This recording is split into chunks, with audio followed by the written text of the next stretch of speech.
Oi, gente, tudo bem? Bom dia, boa tarde, boa noite. Não sei que horas você vai assistir. Eu preferi disponibilizar a correção para vocês, mais do que o gabarito. Tinha comentado, né? Vou disponibilizar o gabarito, correção. E é nesse formato aqui de vídeo, preparei só para vocês. Fiquem à vontade. Quem precisar usar, quem precisar tirar dúvida, pelo menos veja o vídeo, né, a parte do vídeo que fala sobre a questão que você tem dúvida, e depois a gente conversa, porque como eu disse na aula do dia 30, nossa última aula, ontem, estou gravando o vídeo hoje, dia 1º, tem a questão da preocupação do tempo. E eu estava quase terminando o vídeo anterior, mas falei, cara, tá muito longo, vou tentar ser mais breve, então estou gravando pela segunda vez, espero conseguir finalmente. Eu vou fazer a gravação de uma maneira assim muito primária, de uma maneira muito improvisada. Meu celular aqui na frente, sem áudio, sem captação, cuidado com luz, nem nada desse tipo. O computador tá aqui na minha frente, eu tenho o teste, né? Então vou olhando aqui o Word, lendo com vocês e comentando, tá? Espero realmente que ajude, porque normalmente quando a gente faz essa correção em sala é muito proveitoso, é muito vantajoso ver as perguntas de vocês, as dúvidas, a gente debate e tal, só que realmente não vai ser possível por conta de tempo dessa vez, tá? Primeiras duas questões sobre a população de idosos no estado do Rio de Janeiro. Tem um texto e tem um gráfico mostrando o número de idosos na população do estado do Rio de Janeiro em 2010, 1.420 e poucos mil, e 2022, 2.100.000, representando em 2022 13% da população do estado.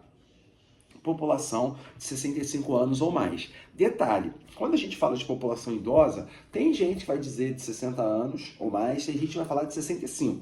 A classificação varia, tá? É uma classificação que vai depender de alguns critérios com uma certa subjetividade. O que eu quero dizer com isso? A noção do que é ser idoso, ela não depende só de uma questão física, só de um reconhecimento social. Ela é mais ampla. A Organização Mundial da Saúde fala de um jeito, países definem suas políticas públicas com a idade, né, considerada de idoso, de outras maneiras, enfim. É uma coisa mais aberta, tá? O Estatuto do Idoso no Brasil fala em 65 anos, mas, por exemplo, quando a gente fala de gratuidade para idosos no transporte público, muitos municípios vão entender 65 anos. Então, é uma coisa ali meio que de um campo de subjetividade, como eu disse, tá? Questão 1. A partir da reportagem, cite duas políticas públicas necessárias para adequação à mudança do perfil populacional do estado do Rio de Janeiro. Muita gente falou de como resolver o aumento de idosos na população. E esse não era o objetivo. Eu queria que você falasse, como está no enunciado, sobre adequar o estado do Rio de Janeiro à nova realidade populacional. E lembrando que são políticas públicas do Estado. O Estado do Rio de Janeiro não tem como fazer reforma da Previdência, não tem como dar incentivo para as pessoas terem filhos. Todos esses âmbitos de políticas públicas sobre natalidade, sobre fertilidade, sobre entrada das pessoas no mercado de trabalho, é de âmbito, sobretudo, nacional, quando a gente fala demograficamente, né? Então, é muito difícil que a questão seja resolvida localmente, se você for falar assim, tem que ter menos idoso, tem que ter mais criança. Esse arranjo depende de outro tipo de esfera, outro nível de política pública, tá? Outra coisa também que eu não posso deixar de falar é você partir do princípio que mais idosos na população é um problema em si mesmo. Depende, tá? Isso pode ser uma solução no futuro. Isso pode ser ótimo, um arranjo equilibrado no futuro. Será que daqui a 50 anos, quando uma boa parte dos países vão ter a população idosa em peso nas suas disposições demográficas, será que isso vai ser um problema? Nenhum país vai conseguir encontrar uma solução orçamentária, de cuidado, de saúde? Os países vão dar um jeito. Isso vai ser ajustado. Então, quem simplesmente falou assim, que incentivo para as pessoas terem mais filhos, será que o problema em si mesmo é ter uma população crescente de idosos? Não necessariamente, tá? E aí, o gabarito precisava ser o que vocês mais usaram: mobilidade, né? Calçamento de ruas, melhor transporte público, melhor oferta de saúde. Teve gente que falou também muito interessante de educação para idosos, né? Então, tudo que for do âmbito cultural, esportivo, saúde, cuidado, mobilidade voltado para essa população de idosos é bem-vindo. É um perfil demográfico que vai ser cada vez mais relevante no Estado. Então, tem que ter política pública para eles, tá? Era o que eu precisava que você respondesse. Número 2. Com base nos dados do Brasil e do Estado do Rio de Janeiro, explique se a estimativa da proporção de idosos indica manutenção, crescimento ou retração. Então, quando eu olho para os dados do Brasil e quando eu olho para os dados do Rio, associados, são dados muito similares, eu vejo que no futuro a proporção de idosos vai se manter, vai aumentar ou vai diminuir? Vai aumentar. Ela vai majoritariamente aumentar. Teve gente, inclusive, que falou de uma proporção diminuindo, mas deu os argumentos corretos. Aí eu só aceitei metade, né? Qual é a expectativa, né? Qual é a probabilidade de acontecimento? Que no futuro, o número de pessoas idosas vai aumentar no total por conta da diferença entre número de nascimentos e expectativa de vida. Esse ajuste, que é o que a gente comentou, né, nas últimas semanas, nos últimos meses, é menos gente nascendo e mais gente vivendo até mais idade, né? Pessoas vivendo mais em associação com menor nascimento, menor quantidade de nascimentos, menor fecundidade, tá? Então, você precisava dizer que haveria expectativa de aumento da proporção de idosos por isso, ok? Estou tentando correr, estou me confundindo um pouco, mas vai dar certo. Questão 3, questão 4 e questão 5 são sobre a pirâmide etária. Era uma pirâmide etária do Brasil, mostrando dados de 2010 e 2022. Tá? Considerando os formatos, questão 3, considerando os formatos das estruturas apresentadas, indique uma variação demográfica verificada no texto 2. Você podia me falar de muitas delas. Vou pegar aqui o gabarito oficial, só para você ter uma ideia, tá? Você poderia falar assim, redução da base da pirâmide, menos crianças em 2022, indicando queda de natalidade em relação a 2010. Aumento da população idosa, proporção de pessoas acima de 60 anos cresceu, sinalizando envelhecimento populacional. Também você podia falar isso. Equilíbrio entre os sexos nas faixas jovens e adultas. Esse detalhe é importante, a gente falou isso em sala. Falando dos jovens e dos adultos, não tem uma diferença muito considerável entre número de homens e mulheres. Agora, quando a gente fala de envelhecimento da população, a faixa de pessoas mais velhas, de pessoas idosas, aí a proporção aumenta, a diferença aumenta entre homens e mulheres. Depois até a gente vai ver alguns dados na correção da próxima questão. Tu podia botar também para mim assim, expansão da faixa adulta. Pessoas de 30 a 59 anos estão numa faixa que aumentou. Sim, se no passado já havia uma queda no número de nascimentos, essa queda se reflete na intensidade de redução dos nascimentos e no envelhecimento também da população. Ou seja, tem menos gente nascendo e aí a proporção de pessoas adultas é maior do que de nascimentos. Encurtamento da pirâmide. A forma da pirâmide está mais estreita no topo e mais larga no meio. Na base dela, né, ela está ficando mais estreita, no topo ela está aumentando e aí você pode fazer essa comparação de que ela já foi mais estreita e ela ampliou e assim por diante. Ok? Espero que tenha ficado claro. Estou correndo porque tem 9 minutos de vídeo. Número 4, era para você falar do gráfico em si. A partir da leitura do texto 2, indica as principais informações apresentadas e como o gráfico comunica essas informações. Como você lê o gráfico? É um gráfico de barras. Aí, na hora da correção, muita gente eu fui dando check assim, ó, porque as pessoas foram colocando as informações e eu queria aquilo mesmo. É um gráfico de barras que mostra uma faixa de idade de 5 anos, mostra um eixo com o percentual da população, quantos por cento da população daquele país corresponde àquela faixa etária, mostra grupo de sexos masculino e feminino e assim por diante. Era o que eu... mostra 2010, 2022, era o que eu precisava que você respondesse, ok? Como que o gráfico apresenta essas informações? Número 5, aí a primeira questão objetiva, e sobre ela eu vou dar os exemplos que eu tinha comentado, tá? Uma possível interpretação dos dados e a conclusão das características socioeconômicas... Peraí que o celular está na frente. Uma possível interpretação dos dados e a conclusão das características socioeconômicas brasileiras está corretamente apresentada em qual alternativa? Letra A. O período em análise, 2010-2022, indicou um aumento na quantidade de crianças e adolescentes entre 0 e 14 anos. Não, a faixa diminuiu, né? Essa faixa etária teve uma diminuição na quantidade de pessoas nascendo.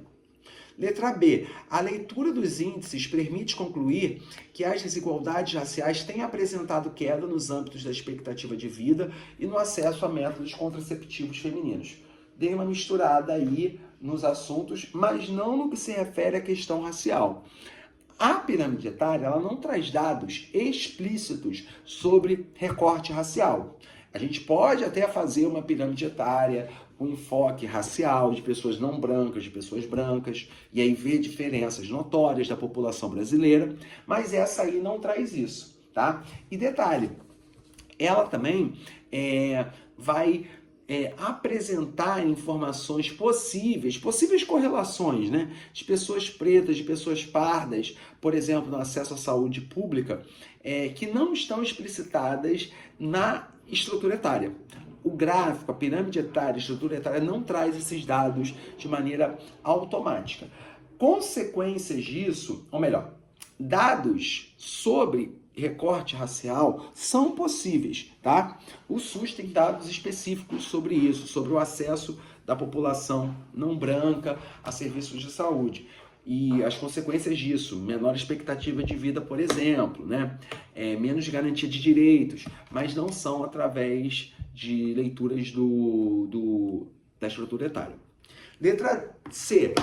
Até 2010, o Brasil ainda apresentava índices elevados e crescentes de fertilidade e natalidade, e somente a partir de 2011 é que tais processos passaram a ser revertidos. A gente não tem um recorte de antes de 2010, mas a gente sabe, pensando na realidade brasileira, que isso não é uma novidade. 2010 não é o começo da queda da natalidade e da fecundidade. Isso vem de décadas anteriores. Você precisava saber.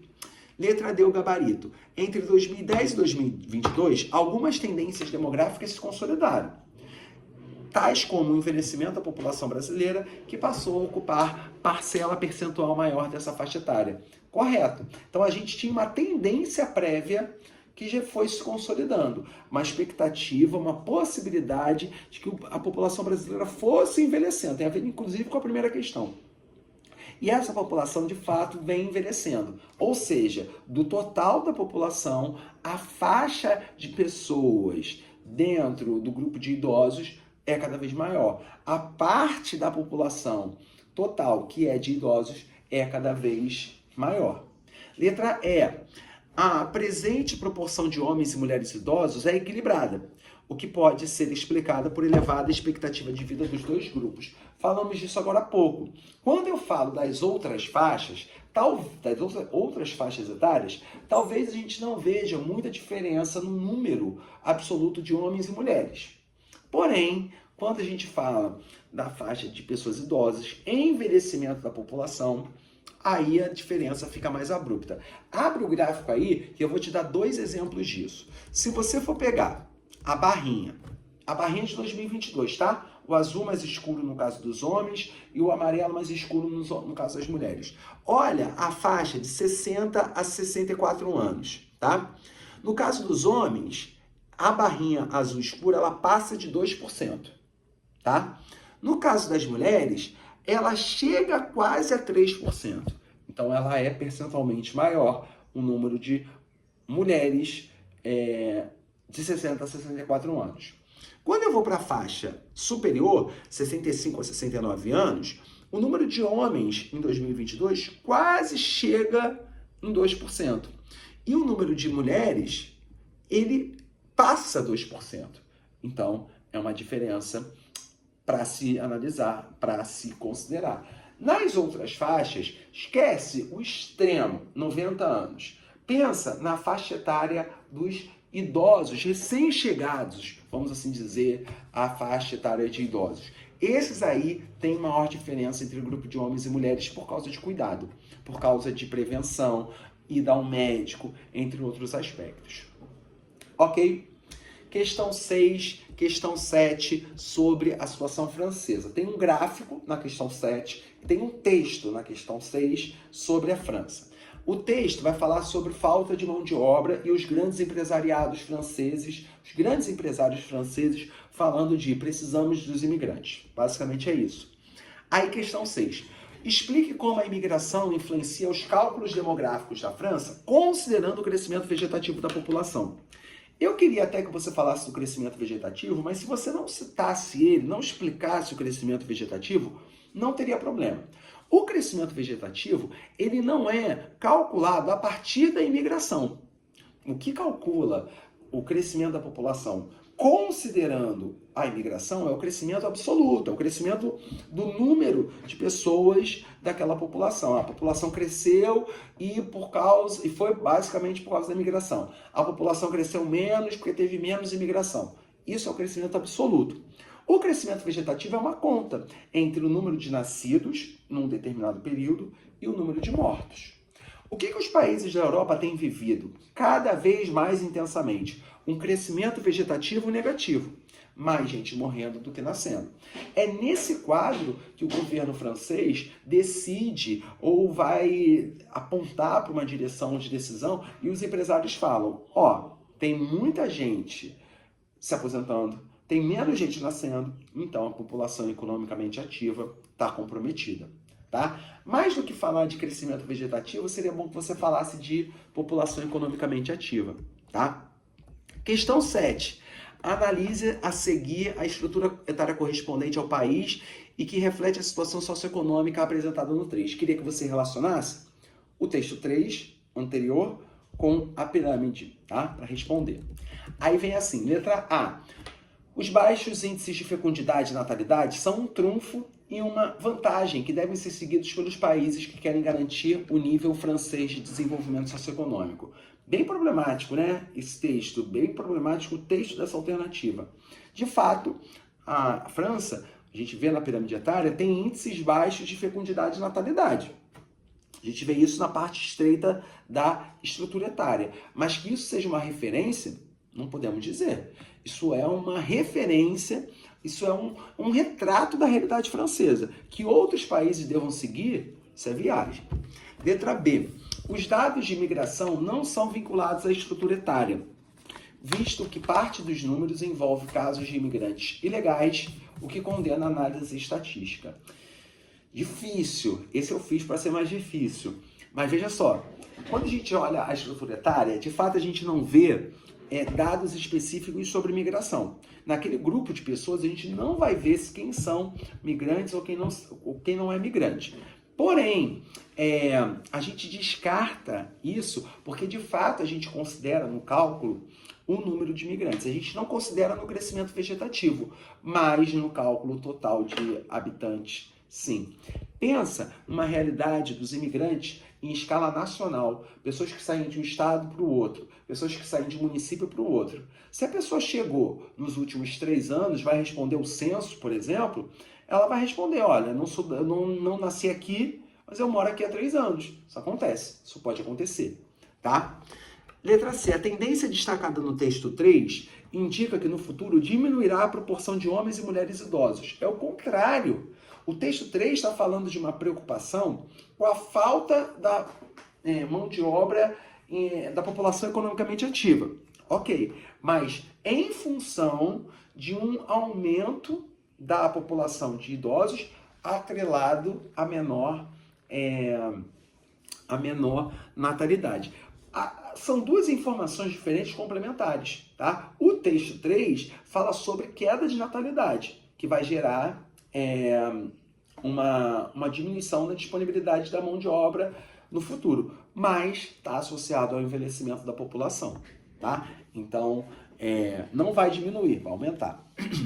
Letra B. A necessidade de trabalhadores estrangeiros está relacionada aos baixos números de natalidade. Sim, números esses que estão em declínio há anos, como está no parênteses, comprometendo a população economicamente ativa das próximas décadas, o que a gente acabou de falar. Eu acabei adiantando um pouco a explicação, porque eu já tinha corrigido no vídeo anterior essa alternativa, então eu acabei misturando as informações, antecipando, mas essa é o gabarito. A letra E, algumas pessoas marcaram, eu queria falar sobre elas. Não foi essa não, foi da outra, que eu já corrigi. Aspectos culturais relacionados à população masculina explicam as urgências apresentadas pelos empresários franceses, dada a menor expectativa de vida destes em relação às mulheres. Sim, os homens na França também vivem menos do que as mulheres, mas não é a preocupação dos empresários, tá? Número 8. Agora mais questões... agora são todas as questões objetivas, né? A 7, a 8, a 9 e a 10. Falando sobre migração, e aí um outro caso, né? Falando não só sobre a França, mas falando agora também sobre a Grã-Bretanha, Inglaterra, situação do Brexit, para falar mais diretamente, né? Grã-Bretanha. O temor da política apresentada no texto expõe a dependência do país a... Então o texto vai falar sobre a saída da Grã-Bretanha da União Europeia, muito influenciado pelo debate, pelo discurso de não aceitação dos imigrantes, né? E aí, o que seria o temor? O que seria o que as pessoas têm receio naquele contexto, né? Letra A, circulação da força de trabalho. Eles escreveram isso aí é uma questão do Enem, se eu não me engano. Eles escreveram de uma forma meio truncada, porque não falou de migração, não falou de imigrantes estrangeiros, não falou de entrada de pessoas de fora, ele falou de circulação de força de trabalho. Então, é uma outra maneira de relacionar, de explicar, mas é válida, tá? É o gabarito. Imposição do sindicato patronal. O receio do primeiro-ministro inglês é uma questão de sindicato patronal, de sindicato dos patrões? Não é, então não tem nada a ver. Letra C, adoção de tecnologia digital. Não é a preocupação, não tem nada a ver com o texto. Letra D, oscilação do mercado financeiro. Também não é o problema que fez a Inglaterra, a Grã-Bretanha sair do Brexit. Letra E, promoção de assistência pública. Também não é o debate. Ok? Essa aí todo mundo acertou. Número 9. Esse gráfico chama muita atenção. Olha só, de 1960 a 2020, o número de filhos por mulher baixa de 6,3 para 1,5. As mulheres no Brasil, lá em 1960, tinham em média 6,3 filhos. No Brasil atual, elas têm em média, no Brasil de 2020, né? Elas têm em média 1,5 filhos. Uma média, né? Então, um número aproximado. Algumas têm mais, outras têm menos. A gente sempre fala disso, que esse quadro de preocupação com taxa de natalidade, relacionar taxa de natalidade com pobreza, é muito problemático. Inclusive, um parênteses, esqueci de falar isso no começo. O Caio tinha me falado sobre... a gente não falou de teorias demográficas, isso vai cair no vestibular e tal. No ano que vem, a gente até faz uma mega revisão, tá? Mas como a gente só pincelou as teorias demográficas, eu vou fazer um vídeo parecido com esse, mas um pouquinho melhor, com os slides, com o vídeo, etc., para a gente não deixar vocês sem esse conteúdo, tá? Então, a parte das teorias demográficas, que fala inclusive sobre relação de demografia e pobreza, a gente vai ter como um conteúdo extra, tá? Eu esqueci de conversar isso com vocês na terça-feira e esqueci de falar no começo do vídeo. Então, voltando, o gráfico mostra 6,3 filhos por mulher em 1960 e 1,5 filhos por mulher em queda, né? Inclusive, só para você, a gente, numa das primeiras questões, não sei se foi na primeira, esqueci, né? Desde 60, o número de filhos por mulher vem caindo. né? Então, é algo das últimas décadas e não de 2010. Aquela questão da pirâmide etária do Brasil de 2010 e 2022, né? Os números eram de muitas pessoas nascendo até começar a cair em 2011. Não, desde 60 vem caindo, tá? Indique qual fator foi determinante para a mudança do indicador apresentado no gráfico. O que causou essa mudança que o gráfico traz? Flexibilização legal da prática do aborto? Isso não aconteceu no Brasil. O Brasil tem situações de aborto legal, mas são situações pontuais. Não foi isso que causou a queda no número de filhos por mulher. Envelhecimento da população brasileira? Não, o envelhecimento chegou depois. E ele não tem uma relação de causa e efeito com a queda de natalidade ou queda de fecundidade. Letra C, crescimento do caso de gravidez precoce. Interessante, tá? Não tem chance de ser essa, mas dialoga muito com esse discurso que a gente vê às vezes, né? De um discurso muito conservador, do tipo, as pessoas têm muito filho, ou as adolescentes fazem sexo cada vez mais cedo, e isso faz com que elas engravidem, e de novo a relação com a pobreza, como eu falei agora há pouco. Não necessariamente isso vai dialogar com os dados, tá? Os dados que a gente tem que são oficiais não tem a ver com isso. Tá? Tenham cuidado para a gente não ficar repetindo discursos conservadores que não são condizentes com a realidade. Letra D. Participação feminina no mercado de trabalho. Todo mundo acertou. Letra D é o gabarito. Letra E. Diminuição dos benefícios da licença maternidade. A gente até teve alguns avanços em termos de licença maternidade, mas não foram essas alterações que determinaram de maneira definitiva a variação. Inclusive, porque a queda ela começa antes da nossa legislação mais recente sobre isso. Né? A Constituição de 88, ela é, portanto, de 88, como a gente está acostumado a dizer, e muito tempo depois de quando essa queda começa. Então, quando a gente começa a falar de direitos trabalhistas, quando a gente começa a falar de Constituição, de ajustes à lei trabalhista, de ajustes à Constituição, isso é de outras épocas posteriores à redução. Tem quase meia hora, tenho que terminar esse vídeo, mas eu não posso deixar de falar o seguinte. Várias pessoas nas questões discursivas criaram uma relação de causa e efeito que não está errada, mas que eu sugiro que vocês tenham cuidado em termos de construção de discurso mesmo. Porque as mulheres no mercado de trabalho elas têm menos filhos. Ninguém escreveu isso da forma como eu estou falando, mas só cuidado para não possibilitar esse tipo de interpretação. Uma parada meio The Handmaid's Tale, sabe? Tipo assim, as mulheres as mulheres saíram de casa e aí por isso a fecundidade está caindo no mundo. Cuidado, tá, gente? O caso da série, do livro, é uma situação distópica de um futuro estranho, de um futuro absurdo, né? Para fazer a gente pensar no presente. Porém, cuidado com essa ideia de relacionar só uma consequência a uma só causa. Tá? A consequência da qual a gente está falando, menos filhos por mulher, ela está atrelada mas há outros fatores também. Essa alternativa que a gente acabou de corrigir, letra D, ela é uma só. É uma alternativa com uma causa só. Participação feminina no mercado de trabalho. Mas você explica só por esse lado? Não, você explica com outros aspectos também. A mulher, ela foi para o mercado de trabalho para ela deixar de ter filho? Ou ela foi para o mercado de trabalho porque o custo de vida estava alto? Se você for puxar o fio desse debate, desse assunto, ele é múltiplo, ele vai se explicar de várias maneiras, tá? Cuidado na hora de estruturar um raciocínio em que uma causa e efeito é uma caixinha, sabe assim? Em que você não consegue explicar mais nada além daquilo, tá? Isso pode ser problemático. Letra 10, ó. Número 10. Voltei aqui. Meu celular ficou sem bateria, caiu do nada, por isso eu vou ter que fazer uma edição meio grosseira na parte eu já estava terminando a correção da questão 10, mas eu vou começar a questão 10 por conta dessa edição que eu vou precisar fazer, tá? Juntar um vídeo com o outro por conta aqui da bateria que acabou. Desculpa, tá, gente? Espero que vocês entendam. Questão 10 foi uma questão que teve uma média de acertos equilibrada.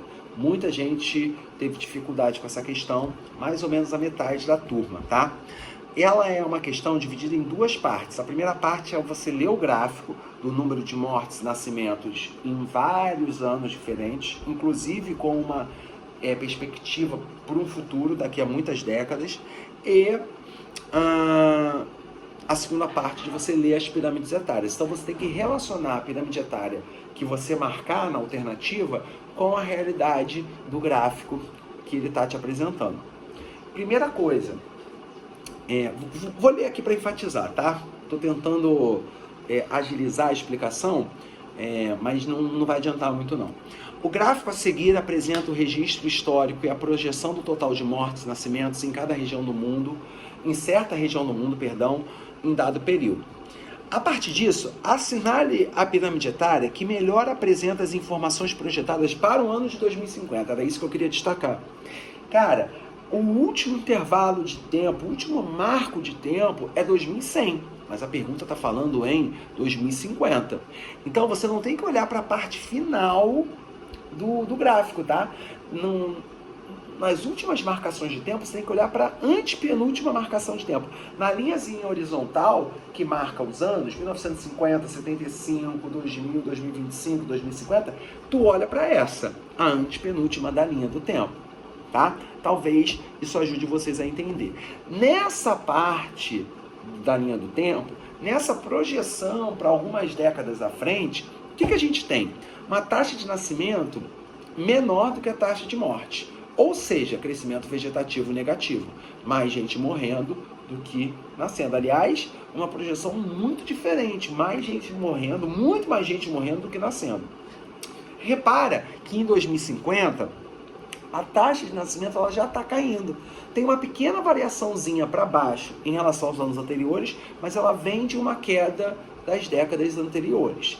Ao contrário do número de morte, que está numa crescente, ó. Está crescendo muito. De 2025 até 2050, existe uma expectativa de aumento muito expressivo do número de mortes. E aí a gente olha para essas alternativas, tá? Repara que a letra A letra C e a letra D, elas têm uma estrutura muito tradicional. São mais próximos do formato triangular, que faz a gente chamar esses gráficos de pirâmide etária. Então, a base dessas três alternativas, letra A, letra D e letra C, são bases mais largas, indicando maior número de nascimento. Eu não vejo maior número de nascimento do que número de mortes no gráfico, então eu já descarto essas. Eu descarto também a letra E, porque a E ela está deformada, é um formato estranho, né? Quando a gente fala da parte do meio da pirâmide. E o meio da pirâmide é justamente o que faz a gente chegar na resposta. Olha a letra B. A letra B ela tem uma base mais estreita e um meio mais largo do que a própria base. Ou seja, pessoas que nasceram em quantidade significativa nas décadas anteriores, com uma queda muito profunda do número de nascimentos. O número de nascimentos já vinha caindo, tá? Mas isso aparece no gráfico dessa maneira.